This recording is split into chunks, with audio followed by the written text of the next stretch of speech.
Queridos, vamos dar continuidade à nossa matéria. Estamos tratando de hermenêutica bíblica, matéria que eu já frisei, vou frisar de novo, é de suma importância para uma fiel interpretação das Sagradas Letras. Estamos na página de número 45, vamos discorrer alguma coisa agora sobre a escola de Antioquia. Bom, percebendo o crescente abandono do sentido literal das Escrituras por parte dos pais alexandrinos, vários líderes da igreja em Antioquia da Síria enfatizaram a interpretação histórico-gramatical das Escrituras, isto é, segundo os antioquinos, o intérprete deve buscar o sentido mais próximo da intenção do escritor e atentar ao significado daquele texto para os primeiros leitores. Está correto esse ponto de vista, lógico. Eles incentivavam o estudo das línguas bíblicas, originais, no caso hebraico e grego. Assim formaram uma conhecida escola de interpretação bíblica. Embora se acredite que foi Luciano o fundador da escola de Antioquia, outros nomes também ganham maior destaque. E aqui citamos dois nomes: o Teodoro de Mopsuestia e o João Crisóstomos, tidos como fundadores, segundo Virkler, da escola de Antioquia. Página 46, bem em cima lá, João Crisóstomos, conhecido como Boca de Ouro, por causa da sua eloquência. Ele foi arcebispo em Constantinopla, atual Istambul, na Turquia. Constantinopla, nome esse que remete a Constantino, imperador romano, e considerado o maior comentarista dentre os pais da igreja. Suas obras contêm cerca de 7.000 citações do Antigo Testamento e em torno de 11.000 citações do Novo Testamento. 7.000 do Antigo e 11.000 do Novo, as obras que ele escreveu. Então, me parece que João Crisóstomos, o famoso Boca de Ouro, ele fez um trabalho exegético extraordinário, sendo, digamos assim, o coração pulsante da escola, eu vou chamar aqui da escola hermenêutica exegética da cidade de Antioquia, não da Psídia, mas Antioquia da Síria. Lembrando que nós estamos passando os conceitos bem rapidamente acerca das escolas, dos pais, da patrística até a reforma. Essa é a nossa ideia nesses vídeos subsequentes. Não estamos aprofundando detalhadamente cada um dos acontecimentos nesse sentido ou nesses períodos. Escola Ocidental, página 46 ainda. Além das duas famosas escolas de Alexandria e Antioquia, apareceu no Ocidente um tipo intermediário de exegese. Esta acolheu alguns elementos da escola alegórica de Alexandria, mas também reconheceu os princípios da escola da Síria. Então, a escola ocidental de exegese ou de interpretação bíblica, se alguém perguntar para você do que se trata, você pode dizer, é uma mistura do pessoal da escola alexandrina com a escola de Antioquia, no que tange respeito, claro, à exegese e à hermenêutica bíblica. Idade Média. Observamos que nos primeiros séculos da era cristã houve um grande desenvolvimento na hermenêutica bíblica, por conta das escolas que deram grande contribuição em matéria de interpretação das Escrituras. No entanto, na Idade Média, a realidade mudou completamente. Vamos entender isso. Em virtude de muitos clérigos viverem uma profunda ignorância da Bíblia. Quando o clérigo, quando o pastor, quando o padre, quando o papa, quando qualquer outra pessoa está num ambiente de ignorância da Escritura, evidentemente que o mal vai aparecer, lógico. Eles se enredaram, página 47, para um misticismo exagerado. Esse período foi escasso no tocante à interpretação bíblica. E quando falta a Bíblia, gente, entra fanatismo. Entra, eu vou chamar aqui de misticismo mal canalizado. E remete justamente àquela palavra que Jesus falou: errais não conhecendo as Escrituras e nem o poder de Deus. Ora, se não tem Escritura, não tem poder de Deus. E onde tem poder de Deus, sem escritura, pessoal, provavelmente que não seja poder de Deus. É outra coisa que não seja poder, e aqui eu não vou nem citar o que pode ser, acho que vocês entenderam o que eu quero dizer. Onde não tem escritura, gente, é como se a pessoa abrisse a porta para qualquer tipo de pretenso poder que se manifeste, não importando de qual origem seja.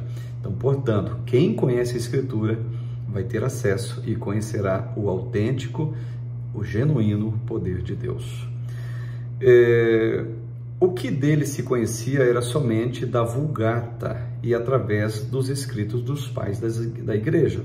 A hermenêutica foi amarrada pela tradição, estou falando do período aqui da Idade Média, e o que se destacava era o método alegórico nesta época. O sentido quádruplo da escritura, pensado por Agostinho, que a gente já citou, era norma para a interpretação bíblica. Embora predominasse o método de Agostinho, outros tipos de exegese ainda estavam sendo desenvolvidos nesse período da Idade Média. No decorrer do último período medieval, os cabalistas na Europa e na Palestina continuaram na tradição do misticismo judaico. Acreditavam que cada letra e até mesmo cada possível transposição ou substituição tinha um valor sobrenatural. Isso está errado. O primeiro grande nome a se destacar na Idade Média foi o de Gregório o Grande. E ele é considerado o primeiro Papa da Igreja Católica Romana e fundamentava suas interpretações da Bíblia nos pais da Igreja. Gregório foi um defensor da interpretação alegórica. Aqui só uma citação: o catolicismo diz que o primeiro Papa foi o Pedro. Na realidade, é colocado que nesse período, na ideia da Idade Média, o primeiro Papa foi o Gregório. Olha só como as coisas vão aparecendo.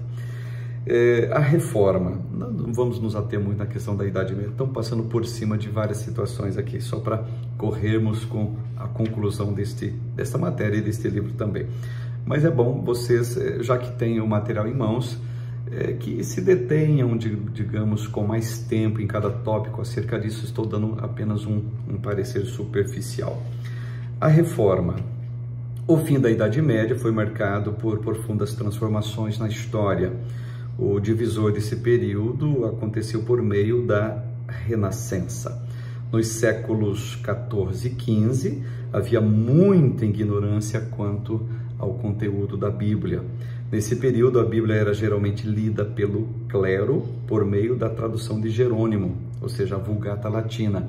Ou seja, quando a Bíblia chegava na mão de alguém, ou quem fosse assistir, com todo respeito aqui, uma missa, era levada a efeito em latim. E o latim era uma língua que, digamos assim, apenas os clérigos tinham acesso. O povo não tinha escritura. A escritura foi tirada da mão da população, digamos, população comum, não tinha acesso a isto. No entanto, a Renascença chamou a atenção para a necessidade de se recorrer aos originais, esse período da Renascença. E dois eruditos chamados Reuchlin e Erasmo mostraram aos intérpretes da Bíblia que tinham o dever de estudá-la na língua em que ela foi escrita, por uma fiel interpretação, lógico. Esses dois homens publicaram livros sobre gramática hebraica e crítica do Novo Testamento grego. O método de 4 sentidos da Bíblia, pensado por Agostinho, ele foi gradualmente sendo abandonado, e a ideia de que há apenas um sentido foi se estabelecendo. E isso foi uma reforma hermenêutica nesse período da reforma, digamos.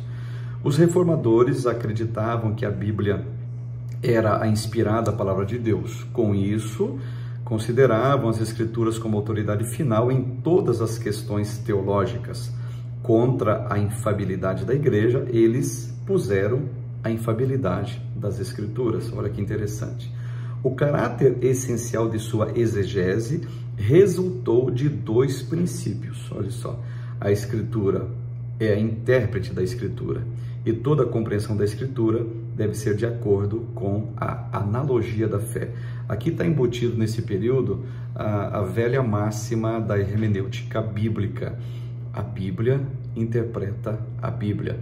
Ou seja, você não pode usar um texto da Escritura para contradizer um texto que está escrito na própria Escritura. Então, os textos da Bíblia, eles precisam ser complementares. Um explica o outro. O princípio explica o final. E o final está atrelado ao princípio. Vai nessa linha a questão hermenêutica. A gente vai destacar aqui alguns nomes da Reforma que são muito importantes. Martinho Lutero, né? Página 48, dispensa comentários de quem foi Lutero, o que foi Lutero, o porquê que Lutero. E interessante, o porquê que Lutero começa a Reforma Protestante é justamente por causa da Bíblia. O texto, o justo viverá pela fé. A interpretação correta disso, ou seja, a fé de fato, não aquela fé que você tinha que pagar indulgência, aquela fé que você deixava a sua... Até tinha na época uma máxima na época dizendo o seguinte, que quando a tua moeda caía no fundo do gasofilácio, aquela pessoa que já morreu, que você estava intercedendo por ela, ela sairia do purgatório e iria para o paraíso. Isso é um absurdo, isso não se sustenta em nenhuma passagem da Escritura. E Lutero, chegando à conclusão, diz o seguinte, não, o justo vive da fé, uma interpretação correta daquilo que está lá em Abacuque, daquilo que está em Romanos também, de fato um texto que revoluciona a vida de Lutero e que também o impulsiona a dar início a esse grande movimento mundial, interessante, dos quais nós somos produto, tá? Dos quais nós somos resultado da Reforma Protestante. Queira ou não, somos protestantes, oriundos do catolicismo, historicamente oriundos do catolicismo. Outra figura importante da Reforma é João Calvino, não entrando na questão do calvinismo aqui, mas quando falamos dos reformadores, sem dúvida o nome de Calvino se destaca como o maior exegeta da Reforma Protestante. Observe, suas exposições abrangem quase todos os livros da Bíblia. Calvino concordava em geral com os princípios articulados por Lutero e também acreditava que a iluminação espiritual para entender a Bíblia é necessária. Calvino está correto nesse ponto. Não vamos entrar na questão predestinação, calvinismo, não é o caso. Mas como exegeta da Bíblia, esse cara aqui, o Jean Calvin, ou João Calvino, é considerado o maior deles, gente. Com relação aos métodos de interpretação, Calvino rejeitou as interpretações alegóricas. Ele chamava de jogos fúteis. Ele achava que a alegorização das Escrituras era uma artimanha satânica para obscurecer o sentido da Bíblia Sagrada. Olha só. Acreditava firmemente na significação tipológica de muitas coisas do Antigo Testamento, ele está correto, né? Calvino enfatizava a sentença, a Escritura interpreta a própria Escritura, aquilo que eu falei, regra máxima da hermenêutica. E Calvino, gente, olha só, ele esposava essa ideia também. A velha máxima era da época dele e levava a efeito como exegeta. Pois, segundo ele, aludia à importância do estudo da gramática, do contexto, das palavras e das passagens paralelas, em lugar de trazer para o texto o significado do próprio intérprete. Então, o Calvino, ele, como exegeta, ele ensinava a exegese, ele extraía do texto o que o texto queria dizer. Então, o que ele dizia aqui é o seguinte: eu não posso colocar no texto o que o texto não diz. Isso é exegese, incluir no texto. Exegese, tirar do texto o que o texto diz. E as regras que ele interpretava, gente, é o seguinte: exatamente a forma com que a Bíblia deve ser lida para que seja entendida. O texto, o contexto, o pós-texto e as referências remotas, exatamente o que diz aqui. Eu vou repetir de volta. Segundo ele, aludia à importância do estudo da gramática, do contexto, das palavras e das passagens paralelas, que são referências remotas, em lugar de trazer para o texto o significado do próprio intérprete. Então, nesse sentido, o Calvino foi muito bem sendo reconhecido como grande exegeta. Embora Calvino tenha compartilhado de muitas ideias de Lutero com relação à interpretação das Escrituras, provavelmente ele o superou em harmonizar suas práticas exegéticas com a teoria. E nesse sentido, de fato, citamos muito o Lutero no período Reforma, mas como exegeta, o Calvino foi maior do que ele, gente.